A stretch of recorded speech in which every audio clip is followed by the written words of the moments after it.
गोरखपुर से बीजेपी के सांसद योगी आदित्यनाथ इस वक्त हमारे साथ लाइव जुड़ चुके हैं। 1998 से योगी जी लगातार आप चुनाव भी जीत रहे हैं, लेकिन अब की बार 300 के पार तो बीजेपी ने लगा दिया। यूपी में मुख्यमंत्री बन रहे हैं क्या आप? बधाई दी जाए आपको।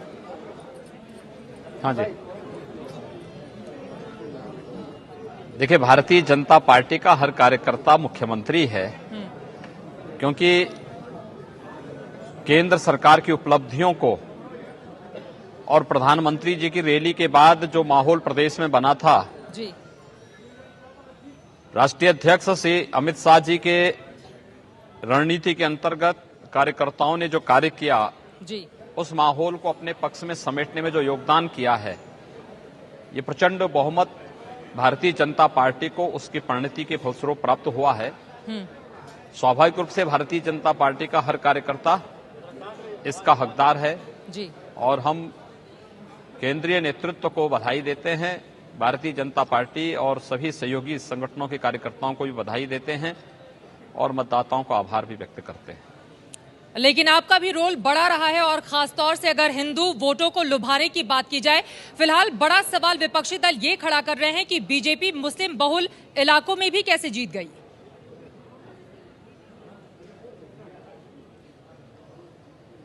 देखिए, इस जीत को और बड़ी होनी थी, लेकिन मैं इसमें एक और बात जोड़ लेता हूं कि विपक्षी दलों की साजिश के अंतर्गत जी, पश्चिम में मुस्लिम महिलाओं को मतदान नहीं करने दिया गया।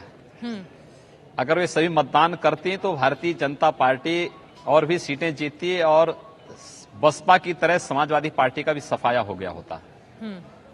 उनको गनीमत मानिए कि अभी समाजवादी पार्टी के पास लाज बचाने लायक सीट बची हुई हैं जी, और बहुजन समाजवादी पार्टी को तो 2014 में ही जनता ने बाहर का रास्ता दिखा दिया था, तो उनको जनादेश उसी प्रकार से मिला भी है। चूंकि बसपा का आप जिक्र कर रहे हैं, आपसे कुछ ही देर पहले मायावती ने प्रेस कॉन्फ्रेंस की है और उन्होंने कहा है कि जितने भी लोग वोटिंग करने के लिए गए थे, विपक्षी दलों को तो एक भी वोट ही नहीं पड़े, वोटिंग मशीन में ही खराबी थी।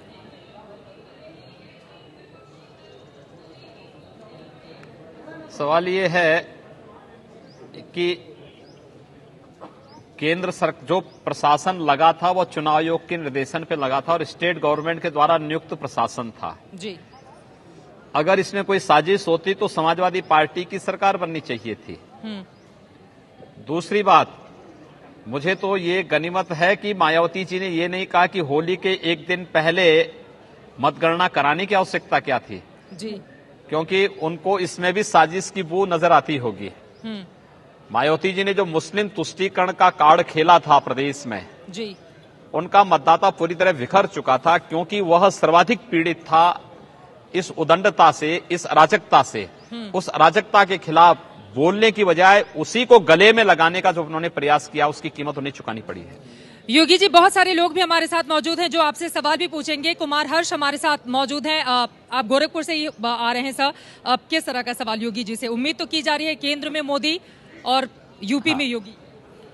मैं इसी सवाल को योगी जी आपसे दोबारा पूछ रहा हूं, और आप क्या अपनी भूमिका देखते हैं अब इन चुनावों के बाद, राज्य में या केंद्र में? मेरी भूमिका देखिए, मेरी भूमिका 6 मार्च तक थी, वह संपन्न हो चुकी है। आज मैं आपकी तरह ही इन परिणामों को आनंद से देख रहा हूं और बीच बीच में मीडिया से जुड़े हुए हमारे मित्र आ जाते हैं तो उनके सवालों का जवाब दे रहा हूं। अन्यथा मेरी भूमिका 6 मार्च को संपन्न हो चुकी है। मैं 2 महीने तक इस इलेक्शन कैंपेन के साथ जुड़ा रहा और 6 मार्च को अंतिम चरण के चुनाव प्रचार सायंकाल 5 बजे संपन्न होते ही मेरी भूमिका वहां पर संपन्न हो चुकी है जी। मुझे गोरखपुर के लोगों ने सांसद बनाया है, एक सांसद के रूप में अपनी भूमिका का निर्वहन कर रहा हूं। कुछ और सवाल हैं सर? योगी जी, मैं अभी आपने एक बहुत अहम इशारा किया है कि बस्ती में साजिश की गई और मुस्लिम महिलाओं को वोट नहीं डालने दिया गया है, तो इसे क्या माना जाए कि जो आपको प्रचंड बहुमत मिल रहा है, तो क्या माना जाए कि 3 तलाक के मुद्दे पर अब बीजेपी सरकार में आ गई है, यूपी में सत्ता में आ गई है, तो और ज्यादा आक्रामक होगी और इस मामले में और केंद्र सरकार आगे बढ़ेगी? देखिए, आक्रामकता का प्रश्न ही नहीं होता है। हम लोगों ने कहा है कि देखिए, लोक कल्याण संकल्प पत्र में जो बातें हमने कही हैं, भारतीय जनता पार्टी उन सब का पालन कराएगी। जो सरकार बनेगी वो उसके अनुसार कार्य करेगी। दूसरा, यह 3 तलाक का मुद्दा केवल एक मुस्लिम महिलाओं से नहीं, महिलाओं के सशक्तिकरण से जुड़ा हुआ मुद्दा भी है। और मुझे लगता है कि आज के समय में आप एक बड़े तबके को उनके मौलिक अधिकारों से वंचित करें, ये उचित नहीं। इसलिए उनकी राय जानने के बाद अपने लोक कल्याण संकल्प पत्र में भारतीय जनता पार्टी ने कही है, उसके अनुसार फिर वह कोर्ट में जाएगी। फिरोज बख्श साहब का एक सवाल है। हाँ, आदित्यनाथ जी, देखिए जिस तरह से मोदी सभी तबकों को, हिंदू मुस्लिम सिख ईसाई को साथ लेके चलते हैं, कई बार ऐसा होता है कि कुछ एमपी आपके यहाँ से मैं नाम लूंगा, साक्षी महाराज हैं, कभी कभी आपका भी नाम आता है, या और कोई एमपी है, नेता है, वो थोड़े से एंटी मुस्लिम बयान देते हैं। तो क्या क्या रणनीति रहेगी? अब चूंकि एब्सोल्यूट पावर है यूपी में, क्या आप मुसलमानों को उसी तरह से ट्रीट करोगे जैसे वाजपेयी जी ने एक दफ़ा कहा था कि मुसलमान हमारी संतान की तरह हैं और हम उनको बराबरी का सुलूक लेके चलेंगे? योगी जी, क्या आपको केंद्र की मोदी जी के नेतृत्व की सरकार के समय इन 2.5 वर्ष के दौरान कहीं कोई भेदभाव नजर आया? केंद्र की जितनी भी योजनाएं हैं वो युवाओं के लिए बनी हैं, महिलाओं के लिए बनी हैं, किसानों के लिए बनी हैं, व्यापारियों के लिए बनी हैं। हम सबका मानना है विकास सबका होना चाहिए, सुरक्षा सबको मिलनी चाहिए, लेकिन तुष्टिकरण किसी का नहीं होना चाहिए। अपराधी अपराधी है, आतंकवादी आतंकवादी है और भ्रष्टाचारी भ्रष्टाचारी है। इन सबको जाति, मत या मजहब के साथ जोड़ के नहीं देखा जाना चाहिए। इनके साथ जितनी सख्ती हो सकती है उतनी सख्ती की जानी चाहिए। लेकिन ये प्रश्न मुस्लिम समाज से भी है कि वह इस प्रकार के तत्वों के साथ अपने को न जोड़ें, क्योंकि इससे पूरे समुदाय की छवि स्वयं खराब होती है। वे वोट बैंक बनकर के न रहें, बल्कि समाज की विकास की इस प्रक्रिया के साथ आगे बढ़ें। उनका भी कल्याण होगा, देश का भी कल्याण होगा। लेकिन ऐसा होगा कैसे? आपने एक भी उम्मीदवार को टिकट ही नहीं दिया था। फिलहाल कमर आगा साहब हमारे साथ हैं, वो भी आपसे सवाल पूछना चाहते हैं। सबसे पहले तो मैं आपको बधाई दूंगा जीत की, और दूसरी बात ये पूछना चाहूँगा, क्या मंदिर के निर्माण का कार्य कब से शुरू होगा? जल्दी होगा या डेवलपमेंट पहले चलेगा? अब तो जो आप लोग चाहते थे वो हो गया। मंदिर निर्माण कब से शुरू होगा? हम लोगों ने हमने कहा ना कि हम संवैधानिक दायरे में रहकर के समस्या का समाधान निकालेंगे। अभी सरकार गठित नहीं हुई है, सरकार बनने दीजिए, संवैधानिक दायरे में रहकर के समस्या का समाधान भी होगा। आप सबको आमंत्रण भी जाएगा। अयोध्या में भगवान राम के भव्य मंदिर के निर्माण का मार्ग भी प्रशस्त होगा। लेकिन तारीख बताएंगे क्या योगी जी आप? मैंने कहा ना, अभी सरकारी गठित नहीं हुई, अभी सरकार की तिथि तय नहीं हुई कि सरकार कब शपथ लेगी। शपथ लेने के बाद सरकार अपनी प्राथमिकता सबके सामने रखेगी, सार्वजनिक रूप से रखेगी। इसलिए मुझे लगता है कि इसमें बहुत जल्दीबाजी दिखाने की आवश्यकता नहीं। सर, ये सवाल इसलिए था, हर चीज होगा। जो लोक कल्याण संकल्प पत्र में जो बातें कही गई हैं उनका अक्सर से पालन करेंगे। क्योंकि अमित शाह जी के साथ आपकी जो रैली हुई थी, रोड शो हुआ था गोरखपुर में, वहां पर जय श्री राम के नारे भी बहुत लगे थे। फिलहाल हमारे साथ कुछ और मेहमान हैं जो आपसे सवाल पूछना चाहते हैं। योगी जी, बड़ा बेसिक सवाल, क्या ये चुनाव पोलराइज था? जी देखिए, चुनाव विकास और राष्ट्रवाद के मुद्दे पर लड़ा गया। प्रदेश एक तरफ केंद्र की मोदी सरकार की उपलब्धियों से प्रसन्न था, तो दूसरी तरफ सपा बसपा के 14 वर्ष के कुशासन से त्रस्त था। स्वाभाविक रूप से केंद्र की उपलब्धियां, भारतीय जनता पार्टी के राष्ट्रीय अध्यक्ष श्री अमित शाह की रणनीति और भारतीय जनता पार्टी के कार्यकर्ताओं ने उस रणनीति के अनुसार अपने मतदाताओं को अपने पक्ष में समेटने के लिए जो कार्य किया, जो परिश्रम किया, प्रचंड बहुमत हमारे पास है। नकारात्मक राजनीति सपा बसपा ने, कांग्रेस ने की, उसका खामियाजा उन्हें भुगतना पड़ा। कुछ और सवाल है। मैं आपसे योगी जी पूछना चाहता हूं कि आपको उत्तर प्रदेश में एक भी मुसलमान नहीं मिला जिसको कि आप उम्मीदवार बनाते? प्रचंड बहुमत से तो आप जीत गए, लेकिन एक भी उम्मीदवार आपको मुस्लिम नहीं मिला था जिसको आप उम्मीदवार बनाते। जी सर। टिकट का आधार हिंदू और मुस्लिम नहीं था, टिकट का आधार जिताऊ और टिकाऊपन का था। हमारे पास जो आवेदन आए थे उन आवेदनों की अलग अलग चरणों में उसका स्क्रीनिंग हुआ और उसके बाद फिर उन टिकट उसके बारे में तय किया गया। जो व्यक्ति हमारे पास टिकाऊ और जिताऊ की शर्त को पूरा करता था हमने उसे टिकट दिया। और मुझे लगता है कि आखिर इस कोटे को तो सपा बसपा पहले ही पूरा कर चुकी थी, तो फिर इतने मुसलमानों को टिकट दे के करते भी क्या जब उतनी सीटें नहीं थी उनके लिए थे। तो चलिए कुछ और सवाल। क्या जिस हिसाब से आपको मैसिव मैंडेट मिला है उत्तर प्रदेश में और सभी जाति धर्म के लोगों ने आपको दिल खोल के वोट दिया है, तो क्या आपको लगता है कि अभी राम मंदिर का बनने का प्रोसेस जल्दी शुरू होगा या इसमें कुछ स्पीड अप होगा? देखिए, हमने कहा संवैधानिक दायरे में रहकर हम इस समस्या का समाधान निकालेंगे और आप इंतजार करिए, अभी सरकार आने दीजिए, कार्य प्रारंभ होने दीजिए, एक एक करके सारे रास्ते निकलेंगे। राम मंदिर का इंतजार यानी कि अभी और लंबा होगा। साहब का सवाल। योगी जी, कब्रिस्तान वाला मुद्दा आपने भी उठाया था, वो लंबा क्या नहीं होगा, गोलबंदी बहुत के लिए होगा। जुमलेबाजी थी या आगे जी कुछ हाँ। उस पर करेंगे आप लोग फिर नया?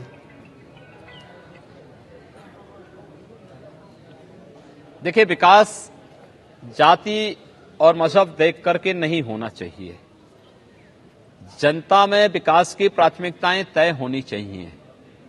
हमारी प्राथमिकता सड़क, बिजली, पानी, अच्छा स्वास्थ्य, अच्छी शिक्षा, जनता को सुरक्षा, ये सब है, या हम कब्रिस्तान की बाउंड्री तक अपने को सीमित कर लें।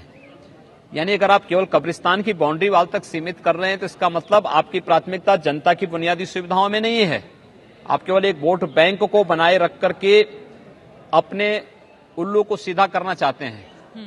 लोकतंत्र ऐसे में नहीं चल सकता।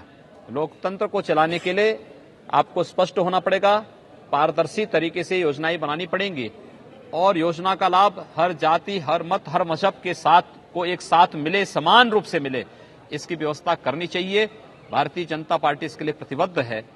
जैसे केंद्र की मोदी सरकार कार्य कर रही है, जो भी योजनाएं चलाई हैं वह सबका साथ और सबके विकास को लेकर के है, वैसे ही प्रदेश में बनने वाली सरकार भारतीय जनता पार्टी की भी कार्य करेगी। हम पोलराइजेशन पर विश्वास नहीं करते, लेकिन जिन लोगों ने मंचों से चिल्ला चिल्ला के कहा था कि मुसलमान हमें वोट दें, हम उनके लिए कार्य करेंगे। मुझे लगता है पोलराइजेशन के लिए ये भाषण पर्याप्त थे, हमें उसके बाद भाषण देने की आवश्यकता ही नहीं थी। योगी जी, आप भी हर एक मजहब को साथ लेकर चलने की बात कर रहे हैं, ये अच्छी बात है। दिबांग आपसे सवाल पूछना चाहते हैं। योगी जी नमस्कार। योगी जी, हाँ देखिए, अब पहली बार आप कुछ मुस्कुराते हुए दिखाई दिए हैं, वरना आप इतने गंभीर मत रहिए योगी जी। लग रहा है आप तनाव में हैं कि मुझे लिया जाएगा या बनाया जाएगा या नहीं। आप अभी मुस्कुराते, पहली बार आप मुस्कुराते हुए दिखे, मैं बाकी चैनलों में भी देख रहा हूँ और बहुत अच्छे लग रहे हैं आप मुस्कुराते हुए। मुस्कुराते रहिए। आप क्यों इतने तनाव में हैं? नहीं, मैं पूरी तरह मुस्कुराहट में हूँ, प्रसन्न हूँ, मैं कोई तनाव में नहीं हूँ। योगी जी, अगर मैं आपसे पूछूं कि सबसे बड़ा कारण क्या रहा कि भारतीय जनता पार्टी की न केवल जीत हुई है बल्कि इतनी बड़ी जीत हुई है, इतनी प्रचंड जीत हुई है, तो आप दो बड़े कारण क्या मानते हैं? आप गोरखपुर में आए थे ना जी। मैंने आपको उस समय बोला था कि 300 प्लस बीजेपी करेगी, तो मैंने तब भी इस बात को कहा था और उस समय भी मैंने कहा था कि हमारी सकारात्मक पहल, केंद्र सरकार की उपलब्धियां, विकास और राष्ट्रवाद के मुद्दे पर मजबूती के साथ आगे बढ़ना, नकारात्मकता को एक सिरे से खारिज करना, यह भारतीय जनता पार्टी की जीत के कारण रहे हैं। और स्वाभाविक रूप से केंद्र की मोदी सरकार ने अपनी उपलब्धियों के माध्यम से पूरे देश को एक नया संदेश दिया है कि विकास कैसा होना चाहिए, और मुझे लगता है कि वह बहुत कुछ कहता है। योगी जी, मैं चाहूंगा कि अब इस सवाल का जवाब आप मुस्कुराते हुए दीजिएगा। तब आपने मुझे बताया था गोरखपुर में कि 3 बड़ी खूबियां क्या होनी चाहिए मुख्यमंत्री ने। आपने ये भी कहा था कि तीनों खूबियां आपके पास हैं। अब आप बताइए कि कितने चांसेस हैं? हाँ, मैं कहता हूं कि हर एक कार्यकर्ता के पास पूरे चांसेस हैं और भारतीय जनता पार्टी का संसदीय बोर्ड जिसको भी मुख्यमंत्री के रूप में नियुक्त करता है वह हम सब के लिए जो है हम सब उसका समर्थन में उसके साथ खड़े होंगे, पूरी तरह समर्थन करेंगे। लोक कल्याण घोषणा जो हमारा घोषणा पत्र रहा है, संकल्प पत्र रहा है, उसके अनुसार साथ में कार्य करने को तैयार है। योगी जी, यहाँ पर मैं जानना चाहूंगी, आप बहुत साफ साफ बात करने के लिए जाने जाते हैं, लेकिन मुख्यमंत्री के सवाल को आप गोल गोल घुमा रहे हैं।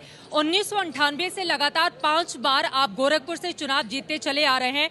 अगर मुख्यमंत्री पद के दावेदारों में देखें तो आपकी मजबूती सबसे ज्यादा है, फिर आप अपनी बात खोलकर कहने में मुझे लग रहा है थोड़ा संकोच कर रहे हैं। देखिए, हम लोग किसी पद के दावेदार नहीं हैं।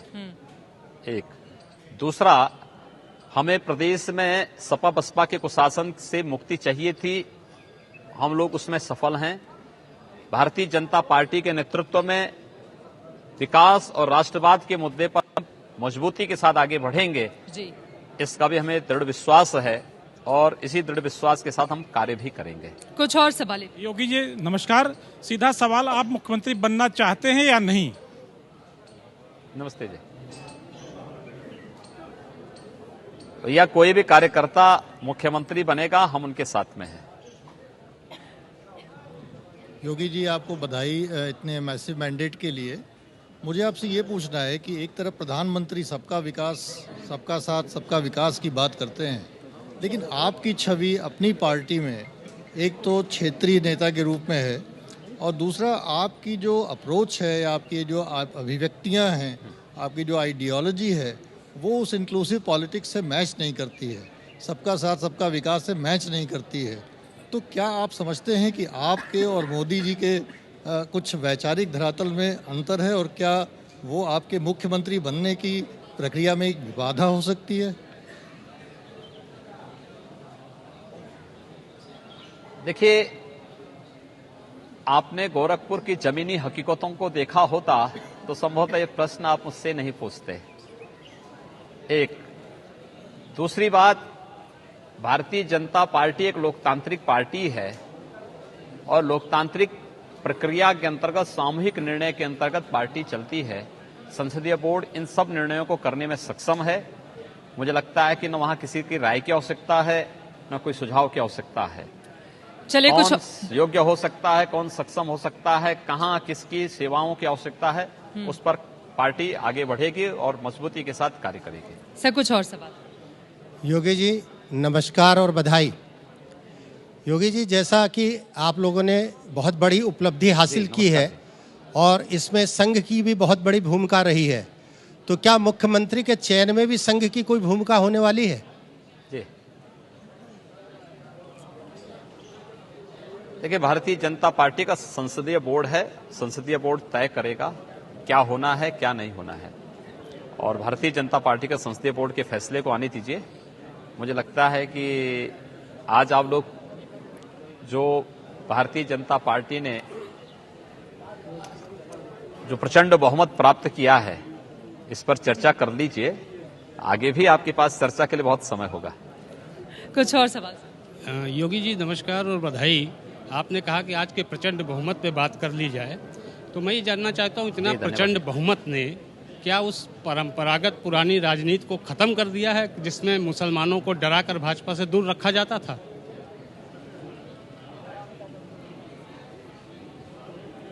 हमने कब डराया था? हमने तो कभी नहीं डराया किसी को। अब कोई स्वयं भागना चाहता है, वोट बैंक बने रहना चाहता है, तो अब उसकी उसका कोई उपचार थोड़ा है। हमने तो सबके लिए दरवाजे खोले थे और सबके साथ और सबके विकास का नारा 14 से पहले 2013 में, 2012 में भारतीय जनता पार्टी ने ही दी थी, मोदी जी ने दिया था।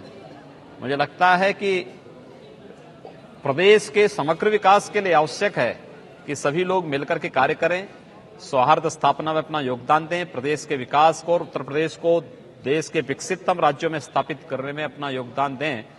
तो मुझे लगता है कि हम लोगों को प्रसन्नता होगी और प्रसन्नता होगी। हाँ योगी जी, आपको बधाई। एक सवाल है जो बहुत बुनियादी है कि कम से कम 2 राज्यों में, एक राज्य में तो आप बुरी तरह से हारे हैं, दूसरी में भी हारने की स्थिति में और तीसरी में भी कांटे की टक्कर चल रही है। इसका मतलब ये हुआ कि जहाँ भी जो भी सरकारें थीं वो संभाल नहीं पाई, अपने को रिटेन नहीं कर पाई और उनको हार का सामना करना पड़ा। आपका जो केंद्र सरकार है उसमें तमाम सारे विभाग हैं जो जहां अभी जड़ता और यथास्थिति है, भ्रष्टाचार भी है। इस प्रदेश में अगर ये सरकार हारी है तो चीज़ों को फार्मूलेट यानी उसको इम्प्लीमेंट न करने के कारण हारी है। आदमी राशन की दुकान पर गल्ला नहीं पा रहा है, भूखों मर रहा है, नहरों में पानी नहीं पहुंच रहा है, किसानों की फसलें सूख रही हैं, तमाम सारी ऐसी बातें हैं। आप अगर मुख्यमंत्री हुए, हालांकि ये काल्पनिक सवाल है, तो आप ऐसा क्या करेंगे कि इस भ्रष्ट नौकरशाही और इस व्यवस्था की जड़ता को खत्म करेंगे? मान लीजिए अगर आप हुए तो क्या पहला काम करेंगे? महत्वपूर्ण सवाल सर।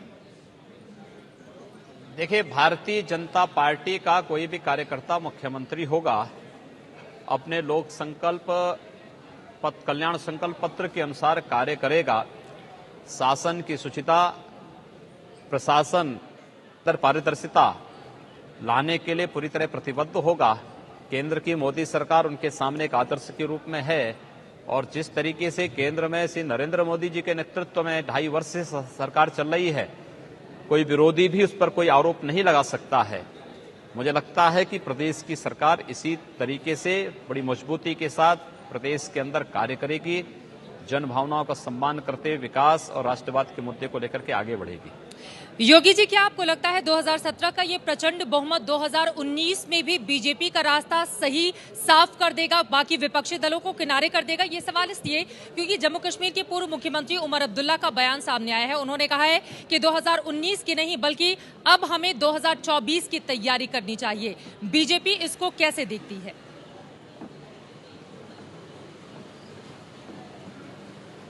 बिल्कुल, देखिए, केंद्र की मोदी सरकार की 2.5 वर्ष की उपलब्धियां इस बात को प्रमाणित करती हैं कि इन 2.5 वर्ष में देश हित में कड़े से कड़े निर्णय भी लिए गए। जनता का जो प्रचंड समर्थन मोदी जी को प्राप्त हो रहा है, भारतीय जनता पार्टी को प्राप्त हुआ है, इस बात को प्रमाणित करता है कि 2019 भारतीय जनता पार्टी बहुत आसानी से अपने पक्ष में करेगी।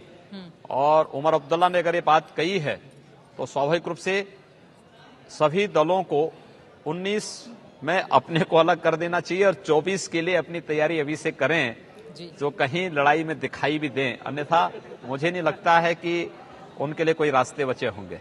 विजय विद्रोही का एक सवाल है। योगी जी, मेरा एक छोटा सा सवाल है आपसे, आपकी निजी राय जानना चाहूंगा कि 318 का प्रचंड बहुमत मिला है, ऐसे में आपको क्या लगता है कि नवनिर्वाचित विधायकों में से ही किसी को मुख्यमंत्री बनाया जाना चाहिए या फिर केंद्र से भी किसी को भेजा जाना चाहिए, या फिर सांसद?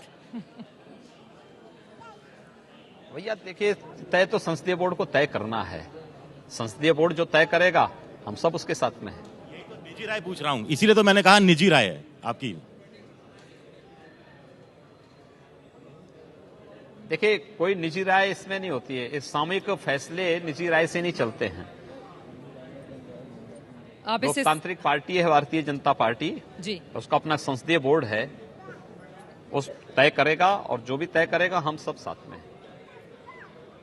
चलिए, बहुत शुक्रिया योगी आदित्यनाथ जी एबीपी न्यूज से बातचीत करने के लिए।